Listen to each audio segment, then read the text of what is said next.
नमस्कार दोस्तों, आप सभी का हमारे MDS न्यूज चैनल में स्वागत है। दोस्तों, आज हम बात करेंगे 14 दिसंबर के सभी मुख्य समाचारों और तमाम बड़ी खबरों के बारे में। दोस्तों, अगर आप हमारे चैनल पर नए हैं तो प्लीज चैनल को सब्सक्राइब करके बेल आइकन को भी दबा दें, जिससे आप सभी तक सभी ताज़ा खबरें जल्द ही पहुंचा सके।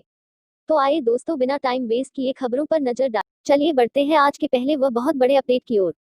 Gold price today. सोना खरीदारों के लिए खुशखबरी, 7,700 रुपये तक सस्ता हुआ गोल्ड। जानिए ताज़ा भाव। पिछले कुछ दिनों से सोने और चांदी के दाम में लगातार उतार चढ़ाव का दौर जारी है। सोने और चांदी की कीमतें लगातार हिचकोले खा रहा है। शादी ब्याह के सीजन में एक बार फिर सोने की कीमत में कमी दर्ज की गई है। अगर आप भी सोना खरीदना चाहते हैं या फिर गहने बनवाना चाहते हैं तो आपके लिए ये अच्छा समय है।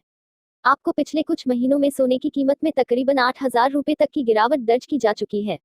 दरअसल कोरोना के घटते कहर और वैक्सीन की खबरों का असर भारत के साथ साथ अंतर्राष्ट्रीय बाजार पर भी देखने को मिल रहा है। बाजार में तेजी आने से सोने चांदी के दाम पर भी असर पड़ा है। कोरोना लॉकडाउन के बाद सोने के दाम में जो भारी उछाल आया था वो अब काफी हद तक कम हो चुके हैं। पिछले 3-4 महीने में सोने के दाम में भारी कमी देखने को मिली है।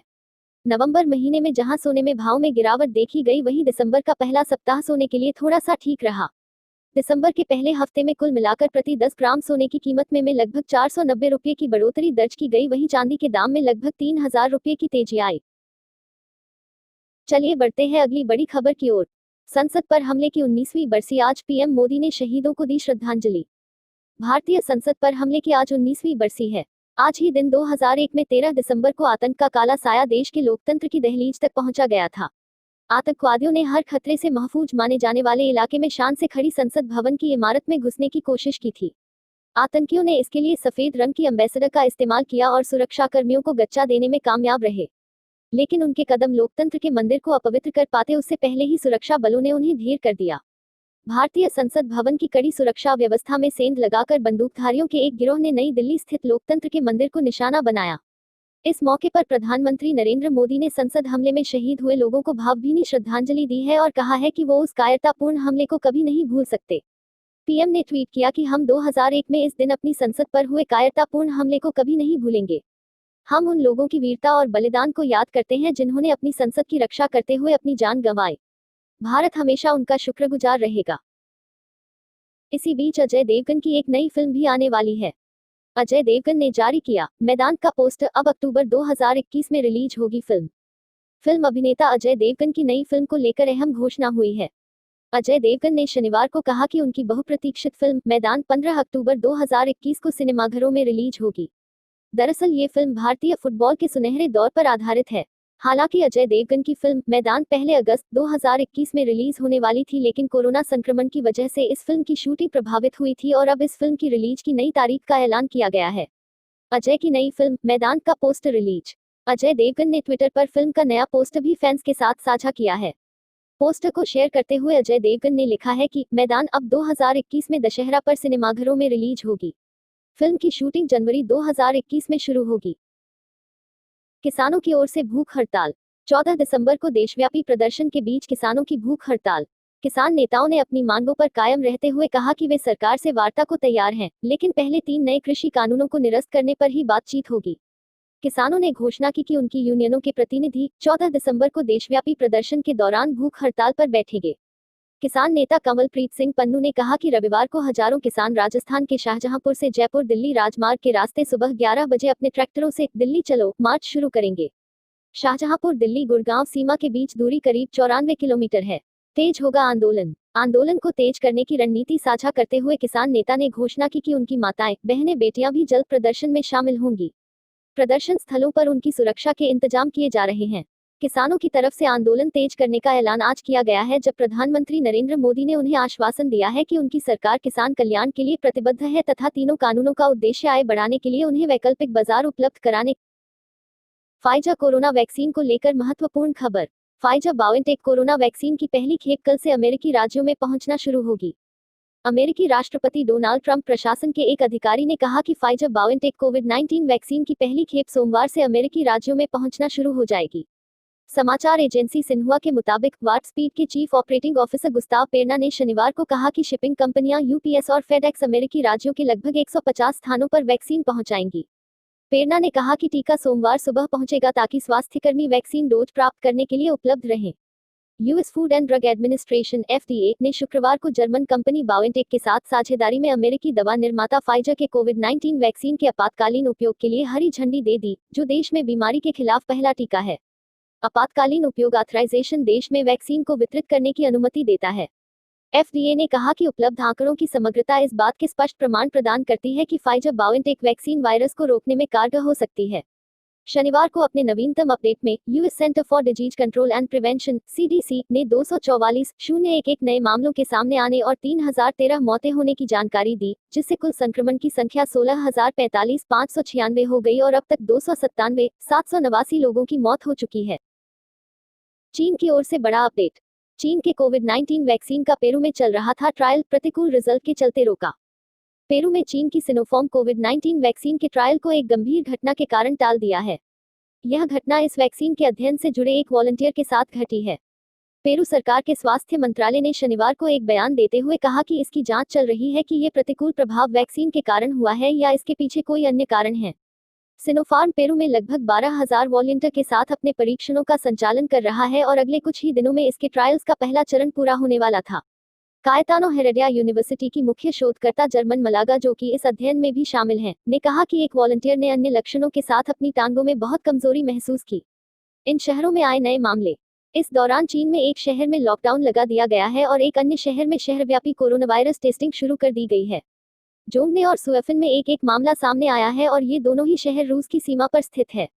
जोंगने में एक 40 वर्षीय मेंटेनेंस वर्कर का कोरोना टेस्ट पॉजिटिव आया, जो नए उपायों को लागू करने की ओर संकेत कर रहा है। चलिए दोस्तों, नजर अड़ा ले कोरोना आंकड़ों की ओर। 24 घंटे में सामने आए कोरोना के 30,254 नए मामले, अब तक 93 लाख से ज्यादा हुए ठीक। भारत में कोविड-19 से अब तक संक्रमित हुए लोगों की कुल संख्या बढ़कर 98.57 लाख हो गई है, जिनमें से 93.57 लाख लोग बीमारी से उबर चुके हैं और इसके साथ ही लोगों के संक्रमण मुक्त होने की राष्ट्रीय दर बढ़कर 94.93% हो गई है। केंद्रीय स्वास्थ्य मंत्रालय के रविवार सुबह 8 बजे के अद्यतन आंकड़ों के अनुसार संक्रमण के 30,254 नए मामले सामने आने के बाद अब तक संक्रमित हुए लोगों की कुल संख्या बढ़कर 98,57,029 हो गई है, जिनमें से 391 और लोगों की मौत होने के बाद संक्रमण से मरने वाले लोगों की कुल संख्या बढ़कर 1,43,019 हो गई। बीमारी से अब तक उबर चुके लोगों की संख्या बढ़कर 93,57,464 हो गई है और लोगों के संक्रमण मुक्त होने की राष्ट्रीय दर बढ़कर 94.93% हो गई है, जबकि मृत्यु दर 1.45% है। कोविड-19 से संक्रमित उपचाराधीन लोगों की संख्या लगातार 7वें दिन 4 लाख से कम बनी हुई है। आंकड़ों के अनुसार देश में इस समय 3,56,546 संक्रमितों का उपचार चल रहा है, जो कुल मामलों का 3.62% है। देश में 7 अगस्त को संक्रमितों की संख्या 20 लाख से ज्यादा हो गई थी। इसके बाद 23 अगस्त को 30 लाख और 5 सितंबर को संक्रमितों की कुल संख्या 40 लाख से ज्यादा हो गई। इसके बाद 16 सितंबर को संक्रमण के 50 लाख से ज्यादा मामले हो गए और 28 सितंबर को 60 लाख, 11 अक्टूबर को 70 लाख, 29 अक्टूबर को 80 लाख और 20 नवंबर को संक्रमितों की संख्या 90 लाख से ज्यादा हो गई। शेयर बाजार को लेकर बड़ा अपडेट। सेंसेक्स की 8 सबसे अमीर कंपनियां, इस हफ्ते 1.53 लाख करोड़ रुपए बड़ा मार्केट कैप। बीते हफ्ते में शेयर बाजार में जबरदस्त तेजी रही। चौतरफा खरीदारी के चलते शेयर बाजार में शानदार तेजी रही। सेंसेक्स 139.13 अंकों की बढ़त के साथ 46,099.01 पर और निफ्टी भी 35.55 अंक ऊपर 13,513.85 के स्तर पर बंद हुआ। हालांकि कारोबार के दौरान सेंसेक्स ने 46,309.63 और निफ्टी ने 13,579.35 को छुआ। दोनों इंडेक्स का ये ऑल टाइम हाई लेवल है। सेंसेक्स की शीर्ष 10 में से 8 कंपनियों के बाजार पूंजीकरण मार्केट कैप में बीते सप्ताह 1,53,041.36 करोड़ रुपए की बढ़ोतरी हुई। सबसे अधिक लाभ में हिंदुस्तान यूनिलीवर (HUL) और रिलायंस इंडस्ट्रीज (RIL) रही। बीते सप्ताह बीएसई का 30 शेयरों वाला सेंसेक्स 1,019.46 अंक या 2.26% के लाभ में रहा। समीक्षाधीन सप्ताह में Reliance industries, Tata consultancy services (TCS), Hindustan Unilever, Infosys, HDFC, Kotak Mahindra bank, ICICI bank और भारती एयरटेल के बाजार पूंजीकरण में बढ़ोतरी हुई। जम्मू से मौसम को लेकर बड़ा अपडेट। जम्मू वेदर। जम्मू में छाई कोहरे की चादर, जीरो के करीब पहुंची विजिबिलिटी। शनिवार से जम्मू में बिगड़ा मौसम सुधरने का नाम नहीं ले रहा। रविवार सुबह से ही कोहरे की घनी चादर ने पूरे शहर को लपेट लिया था, जिससे सड़क पर चलने वाले लोगों को खासी दिक्कतों का सामना करना पड़ा। पहले बारिश और बर्फबारी और उसके बाद अब जम्मू शहर में कोहरे की घनी चादर ने लोगों की दिक्कतें बढ़ा दी हैं। रविवार सुबह से ही कोहरे की घनी चादर ने जम्मू शहर को लपेट लिया, जिससे आम लोगों की मुश्किलें बढ़ गई। कोहरे की घनी चादर से लोगों का घरों से बाहर निकलना मुश्किल हो गया और जो लोग वाहन चलाकर कहीं आ जा रहे थे उनके लिए वाहन चलाना भारी पड़ रहा था। विजिबिलिटी लगभग 0 हुई। दरअसल शनिवार से जम्मू में मौसम का मिजाज बिगड़ा हुआ है और पहले बारिश और बर्फबारी से जहां शहर में ठंड बढ़ गई वहीं अब कोहरे की घनी चादर प्रदेश में विजिबिलिटी लगभग 0 कर दी। जम्मू पठानकोट नेशनल हाईवे पर तो आलम यह था कि लोगों को इंडिकेटर और हेडलाइट जलाकर अपने वाहन चलाने पड़ रहे थे। जम्मू पठानकोट हाईवे पर वाहन चला रहे जगदीश सिंह का दावा है कि ठंड और ठिठुरन के बाद अब धुंध ने जम्मू वासियों की जिंदगी मुश्किल बना दी है। बंगाल से एक बहुत बड़ा अपडेट सामने आया है। बंगाल, सुब्रत मुखर्जी का बड़ा बयान, बीजेपी चुनाव हार गई तो ममता बनर्जी की हत्या करवा सकती है। बंगाल, सुब्रत मुखर्जी का बड़ा बयान, बीजेपी चुनाव हार गई तो ममता बनर्जी की हत्या करवा सकती है।